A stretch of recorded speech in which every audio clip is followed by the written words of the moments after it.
और हम तो ये भी कहेंगे कि भाई ग्रामीण चिकित्सक लोग भी हैं, उनका भी हम लोगों ने मदद किया था, ट्रेनिंग पहले कराया था।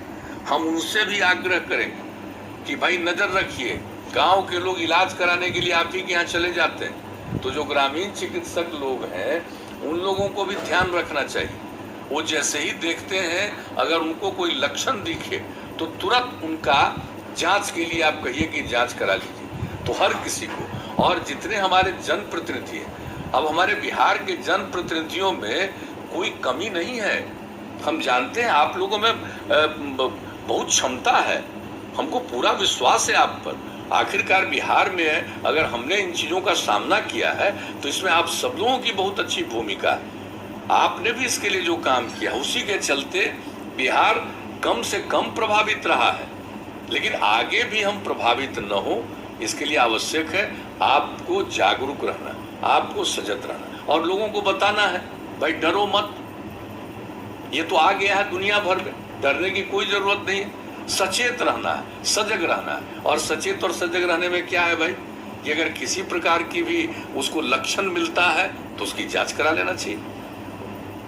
अन्य प्रकार की, और एक बात का ध्यान रखिए, हम लोगों को रखना है, वो ये है कि ये जो होता है ये संक्रमण, तो आप देखिएगा कि इसमें देखा जाता है कि बहुत लोगों का होता है, पॉजिटिव निकल आता है, कुछ पता नहीं चलता है। जिनको बताया गया आपको कि हम लोगों ने आइसोलेशन सेंटर में उनको रखा और उनको कुछ नहीं पता चलता और अपने आप ठीक हो जाते हैं। लेकिन जो देखा ये जा रहा है कि अगर कोई स्वस्थ है तो उसको अगर हुआ भी तो जल्दी से जल्दी वो ठीक हो जाता है।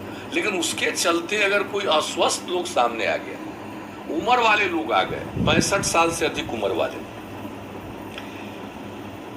या मान लीजिए कि गर्भवती महिला है, या 10 साल से कम उम्र के बच्चे हैं, बच्चियां हैं, या अन्य प्रकार की बीमारियों से ग्रस्त हैं, ये चार, इसका ध्यान रखना है। यानी 65 साल से अधिक उम्र वाले, जो गर्भवती महिलाएं हैं वो, और जो 10 साल से कम उम्र के बच्चे और बच्चियां हैं, और किसी अन्य प्रकार की बीमारी से ग्रस्त हैं, इन पर खतरा ज़्यादा है। इसलिए इनको हम लोगों को रखना है सुरक्षित और ये लोगों को बताना है। तो ये जो अवेयरनेस, जागृति है जिसके चलते आज की मीटिंग है, वो यही है कि आप इन बातों को समझ करके लोगों को जरूर जागरूक करते रहिएगा।